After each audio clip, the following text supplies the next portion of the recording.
só, sem jogar um balde de água fria, dizer o seguinte: eu li o discurso do Lula de 2003. Eu vi também, tem 5 pontos iguaizinhos e 3 diferentes. Não, e um deles, que é diferente, é a promessa, o compromisso dele de combater a corrupção, sim, que era uma corrupção gravíssima que atingia o Brasil, segundo o discurso dele, no governo Fernando Henrique Cardoso.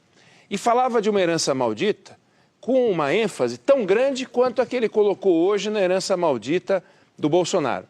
Então, o discurso do Lula de combate à corrupção, a gente viu o que aconteceu no governo do PT.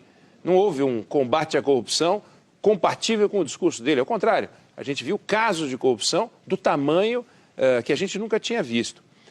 Quando eu falo de balde de água fria, é o seguinte: o discurso presidencial, quando é, por exemplo, na ONU, em que o objetivo em si é o discurso, é uma coisa. Quando o discurso é um discurso inaugural, eu estou abrindo os trabalhos, interessa aos trabalhos. Quando eu saí da minha parte da apresentação da posse, fui para a sala do Mitre, e a gente conversando ali sobre o que tinha acontecido, você falou uma frase que é a verdade absoluta: ele vai ser avaliado pelo que ele entregar. Claro. Foi o que você disse. E é exatamente isso. Ele não vai ser avaliado pelo que ele falou nesse discurso. Ninguém nem lembra. Ninguém vai lembrar. Ninguém lembra. Vai ser importante o seguinte: ele tem que entregar. Ou seja, tem que aprovar as reformas que ele prometer, tem que fazer as transformações sociais. Ele falou um tempão sobre desigualdade, falou um tempão sobre vários temas. E já era tema em 2003. Já era. Agora, vai entregar? Esse é o desafio. Cadê? A Juliana chamou atenção para isso.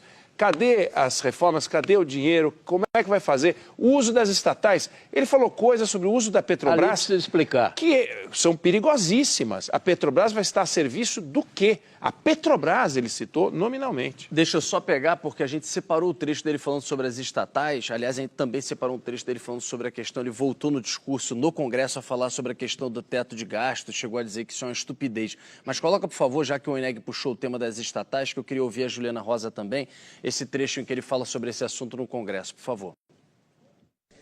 Os bancos públicos,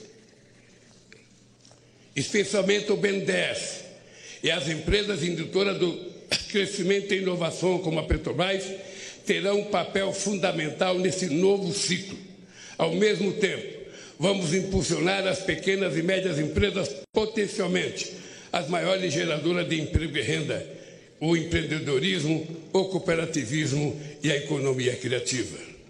A roda da economia vai voltar a girar e o consumo popular terá papel central nesse processo.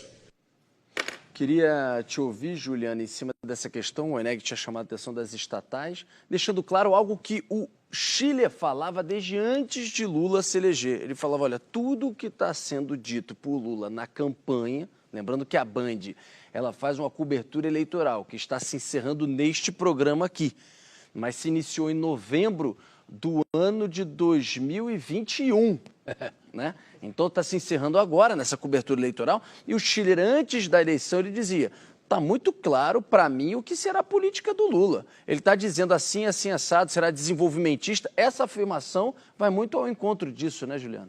Pois é, tem ali um ponto de interrogação em relação a qual é o tamanho que vai se dar essa política heterodoxa. É uma política que acredita que o Estado é o indutor da economia, né?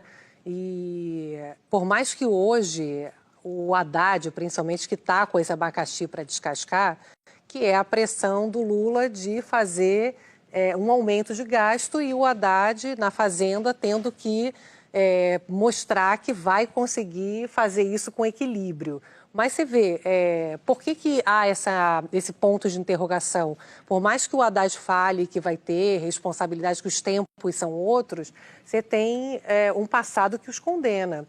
Na época do governo Dilma, principalmente, ali, começou um pouco no Lula 2, o uso de bancos públicos de forma a oferecer crédito mais barato.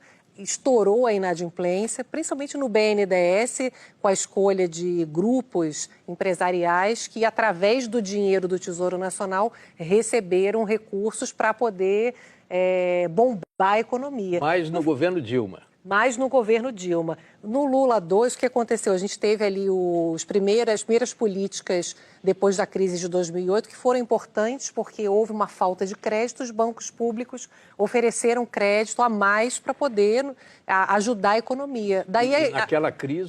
Naquela crise, o Lula respondeu com o consumo. O consumo foi a grande arma do Brasil. Tanto é que a economia brasileira cresceu 7%, né, em 2010. E houve o uso da Petrobras, né? Já também, no governo Lula. Sim. O desenvolvimento, né? O uso da Petrobras como um indutor de desenvolvimento muito forte. Refinaria sendo construída no Maranhão, no Ceará. Itaboraí no Rio. Itaboraí no Rio, que é o Comperj, que é um escândalo, uma coisa escandalosa. E isso foi no governo Lula. É verdade, mas eu queria perguntar, Juliano, o seguinte. Tem um ponto que aí é fundamental. O governo tem que apresentar o seu arcabouço fiscal. Isso é até agosto, né? Parece. O Haddad promete te entregar antes. Vai entregar antes e faz muito bem. Se entregar antes, será um passo importante. Eu acho que isso aí é que vai definir, de alguma maneira, a relação, inclusive, do chamado mercado com o governo. Claro, porque o que eles estão falando até agora é que vão gastar.